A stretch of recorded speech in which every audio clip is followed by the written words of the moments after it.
Committee বাতিলের দাবিতে আমাদের ত্যাগী নেতৃবৃন্দদেরকে নিয়ে আমরা আমরণ অনশনের কর্মসূচি বাংলাদেশ সিলেট চৌয়াট্টা শহীদ মিনারে আমরা অনশনে অবস্থান নেই। আমাদের অনশনে অংশগ্রহণ করেন বিভিন্ন জায়গা থেকে আগত ত্যাগী মাঠকর্মী নেতৃবৃন্দ, যারা কমিটিতে অসম্মানিত, অবহেলিত এবং কমিটি থেকে বাদ পড়া নেতৃবৃন্দ নিয়ে আমরা অনশনে বই। আজকে অনশনে আমরা দীর্ঘক্ষণ সকাল থেকে কিছুক্ষণ আগে আমাদের সিলেট জেলা ও মহানগর যুবদলের আহ্বায়ক কমিটির আমাদের সিনিয়র ভাইয়েরা এসে আমাদেরকে আশ্বস্ত করেছেন, ওনারাও আমাদের সাথে আছেন। ওনারা ইতিমধ্যে যোগাযোগ করতেছেন, সেন্ট্রালে যোগাযোগ করতেছেন, সিনিয়র বিএনপির সেন্ট্রালের নেতৃবৃন্দের সাথে যোগাযোগ করতেছেন। আমাদের সাথে ওনারা একমত পোষণ করেছেন। আমাদের দাবি মানে ওনাদের দাবি সেম দাবি।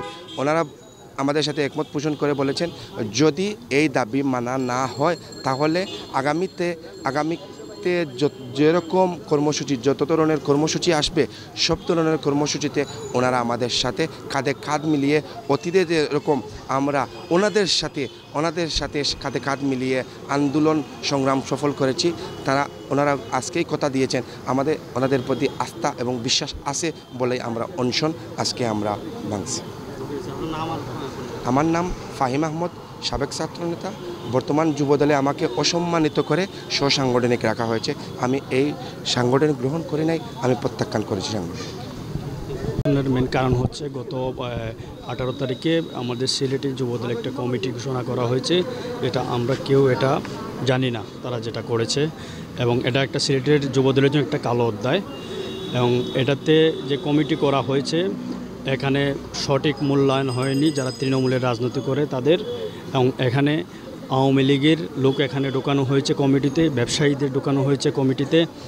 এখানে আমরা যাদেরকে নব্য বিএমপি বলি 5 তারিখের পরে, যারা আগে আওয়ামী লীগের সাথে সহযোগিতা করে বিভিন্ন সুযোগ নিয়েছে, এরা এখন এই কমিটিতে আসে।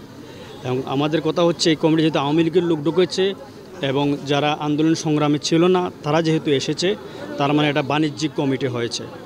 আমাদের দাবি হচ্ছে, আমরা প্রথম দিন আমরা করেছিলাম, ঝাড়ু মিছিল করেছিলাম যাতে ওনাদের শুভবুদ্ধির উদয় হয়, কিন্তু ওনাদের হয় নাই। ওনাদের লজ্জা নাই, যদি লজ্জা থাকতো তাহলে ওনারা পদত্যাগ করত। আমরা আজকে অনশন করেছিলাম, আমাদের বিএনপি সিনিয়র নেতৃবৃন্দ এবং যুবদলের আহ্বায়ক কমিটির সদস্য যারা ছিলেন তারা আমাদেরকে এখানে এসে অনশন ভেঙেছেন। ওনারা আমাদেরকে আশ্বাস দিয়েছেন যে এই কমিটি ইনশাল্লাহ এটা বাতিল হবে। এবং আমরাও সিলেট থেকে আমরা যারা যুবদলের তৃণমূলের কর্মী, যারা স্বৈরাচার সরকারের বন্দুকের নলের মুখে যারা আমরা রাজনীতি করেছি, আন্দোলন সংগ্রামে যারা ছিলাম, তারা ওনাদের কথায় আমরা আশ্বস্ত হয়েছি যে এই কমিটি বাতিল হবে। এটাই নিয়ে মূলত আজকের এই অনশন আমাদের। আমার নাম হচ্ছে জাবেদ, যুবদল কর্মী। এই কমিটিতে আমাকে সঠিক মূল্যায়ন করা হয় নাই, এখানে জুনিয়র সিনিয়র মেনটেন করা হয় নাই, আওয়ামী লীগ দিয়ে এখানে করা হয়েছে। এবং দেখা গেছে আমাদের স্বেচ্ছাসেবক দলে যারা রানিং কমিটিতে ছিল তাদেরকে এনেও এখানে করা হয়েছে। এখানে যারা ছিল সবাই নিবন্ধিত কর্মী যারা এখানে ছিলেন। স্বেচ্ছাসেবক লীগ করা একজন নেতা আসছেন এই কমিটিতে, এনামুলক জাবেদ। উনি স্বেচ্ছাসেবক লীগ করতেন, এখন তিনি সরাসরি কাদের পদবলে, কাদের সম্ভাবনায়, কাদের মাধ্যমে উনি ডিরেক্ট সিলেট জেলা যুবদলের সহসভাপতি হয়ে গেছেন। এনামুলক জাবেদ। সাজ্জাদুর রহমান একজন আছেন, উনি দীর্ঘদিন থেকে প্রবাসে আছেন। ওরা আপন 2 ভাই, 1 ভাই কানাডায় থাকে, 1 ভাই আমেরিকা থাকে, বাড়ি বিয়ানীবাজার। দীর্ঘ পাউন্ডের মাধ্যমে যেভাবে কমিটিতে আসতে হয় সেটা ওনারা প্রমাণ করে দিয়েছেন, বাণিজ্য করে এই কমিটিতে আসছেন। এবং ত্যাগীদেরকে বাদ দিয়ে, ত্যাগীদেরকে কোনো মূল্যায়ন না করে যেইভাবে একটি গ্রুপ বাড়ি করার জন্য, দেখেন আমাদের অনেক স্নেহভাজন ছোটো ভাইয়েরা আছেন, এরা রাজনীতিতে সক্রিয় ছিল মোটামুটি, যাদের রাজনীতি করার মতো দীর্ঘ 10 বছর মিটিং মিছিলে আসে নাই। এবং অনেক এরকম দেখেন, শাহ সাব্বির বাবু একটা ছেলে আছে উপশহরের, দেখেন আমার সহযোদ্ধাই বলতে পারেন, দীর্ঘ 10 বছরের ভিতরে এদেরকে খুঁজে পাওয়া যায়নি। শুধু একটি বলয়কে বাড়ি করার জন্য শাহ সাব্বির বাবুকেও সাংগঠনিক করা হয়েছে এই কমিটিতে। এরকম অসংখ্য নেতাকর্মী যাদেরকে নাম আমি আপনাদেরকে বলে শেষ করতে পারবো না, প্রায় 100-র অধিক নেতাকর্মী আছে যারা বিগত 10 বছরে এই রাজনীতি তো দূরের কথা, ফেসবুকে একটি পোস্টই করে নাই, তারাই এখন বিভিন্ন ধরনের বাগা পদে বসে আছেন। আসলে আমাদের দাবি একটাই, আমরা যে এই কমিটিতে দেখেন আমি বন পরিবেশ বিষয়ক সম্পাদক হয়েছি, আমি এই কমিটিতে বন পরিবেশ বিষয়ক সম্পাদক হয়েছি, সেটা আমার প্রয়োজন বড় কথা নয়।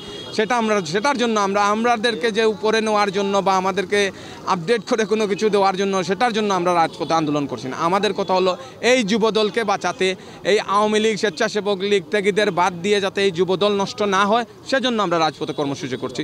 এবং আজকে যে আমরণ কর্মসূচি ছিল, আপনারা দেখেছেন আহ্বায়ক কমিটি, যে আমাদের যুবদলের সর্বপ্রথম যে আহ্বায়ক কমিটি ছিল, আহ্বায়ক কমিটির মেম্বাররা এখানে এসেছেন, প্রায় 10 জন মেম্বার এখানে এসেছেন, এসে আমাদেরকে আশ্বস্ত করেছেন, সিনিয়র নেতৃবৃন্দরা আশ্বস্ত করেছেন, সেন্ট্রাল থেকে আমাদের নেতৃবৃন্দ আশ্বস্ত করেছেন এই কমিটি অচিরেই প্রত্যাহার করা হবে। সেজন্য আমরা আমরণ কর্মসূচি আপাতত অব্যাহত প্রত্যাহার করে নিয়েছি, কিন্তু আমাদের যে কর্মসূচি আছে, কর্মসূচি অব্যাহত থাকবে।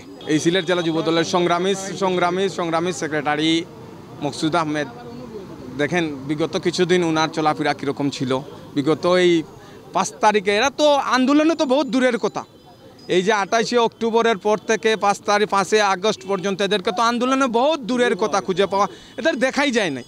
বরঞ্চ আমাদেরকে ফোন করে বলা হয়েছে, বারে বারে প্রেশার করা হয়েছে, যুবদলের কমিটি ভেঙে দেওয়া হবে, তোমরা যেইভাবে পারো তৃণমূলের কর্মীদেরকে নিয়ে রাজপথে অবস্থান করো, কর্মসূচি পালন করো। আমরা কর্মসূচি পালন করেছি, ওনাদেরকে বাগাবা কোনো নেতৃবৃন্দকে পাওয়া যায় না। এবং আপনারা খোঁজ নিলে জানতে পারবেন, বিগত কিছুদিন আগে উনি এখন বাস মালিক সমিতির সদস্য হয়ে গেছেন, ওনার বাস আছে, ওনার আরও মার্কেটে দোকান রেখেছেন। এইসব ব্যবসা বাণিজ্য কোথা থেকে আসলো, মানে 5 তারিখের রাতারাতি কীভাবে হয়ে গেল, এগুলা তো আর আমি বলার মতো কোনো কিছু নাই। সর্বস্তরের যুবদলের সর্বস্তরের নেতাকর্মীরা জানেন ভালোভাবেই, কারণ যেভাবে এই কমিটিতে বাণিজ্য করা হয়েছে, অতীতে এই যুবদলকে নিয়ে এরকম বাণিজ্য কোনো নেতাকর্মী করেন নাই, উনি যে বাণিজ্য করেছেন। এবং উনার যে অনুসারীরা আছেন, এরা বিভিন্ন সময় ফেসবুকে হুঙ্কার দিচ্ছেন, এই দিচ্ছেন সেই দিচ্ছেন। আমি একটি কথাই বলে দিতে চাই, ভাই আমরা রাজপথ থেকে এসেছি, আমরা রাজপথের কর্মী, আমাদেরকে হুঙ্কার দিলে কি হতে পারে পরিণাম, সেগুলো তোমরা কল্পনা করতে। এখনও ছোটো ভাইদের মতো আছো, বাচ্চা রয়ে গেছো, এখনও বড় আর বয়স তোমাদের হয় নাই। আমি এইটুকুই বলতে চাই, অতীতের ন্যায় গেটে দেখো আমরা কি করতে পারি, কি করেছি। আমাদেরকে এই মকসুদ অনুসারীরা যেভাবে এই মিথ্যাচার করছে, ফেসবুকে এই সেই লেখালেখি করেছে, আমি নাকি চাঁদাবাজি করেছি, এই করেছি সেই করেছি, একটু অতীত গেটে দেখলেই বুঝতে পারবেন। 2 যুগেরও বেশি সময় ধরে আমরা রাজপথে, আমরা সংগঠন বিক্রি করে 2 টাকা রুজি করি নাই।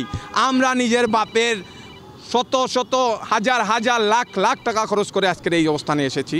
আমরা এই সংগঠন বিক্রি করে, আপনাদের মতো এই সংগঠন বিক্রি করে আমরা অতীতে কোনো কিছু করি নাই। একটু আগে যুবদলের জেলা ও মহানগরের আহ্বায়ক কমিটির সদস্যবৃন্দ আমাদেরকে এখানে এসে অনশন যেটা আমাদের ছিল, আমাদেরকে আশ্বস্ত করে এই অনশন বন্ধ করার লক্ষ্যে ওনারা স্থানীয় নেতৃবৃন্দর সঙ্গে কথা বলে এখানে এসে আমাদের এই অনশন ভাঙিয়েছেন। আর আমাদের পরবর্তী যে কর্মসূচিগুলা, যদি ওনারা যে আশ্বস্ত করেছেন আমাদেরকে, তার যদি প্রতিফলন না হয়, তাহলে আমাদের তো কালকেও প্রোগ্রাম থাকবে, প্রতিদিনই আমরা প্রোগ্রাম করব। আর যদি আশ্বস্ত যেটা দিয়েছেন এটা যদি বাস্তবায়ন না হয়, আমাদের আরও কঠোরভাবে আমরা এই আন্দোলন গড়ে তুলব। আর আগামীকালকেও আমাদের কিছু কর্মসূচি আসবে। এখন আমরা সিনিয়র নেতৃবৃন্দের সঙ্গে আলাপ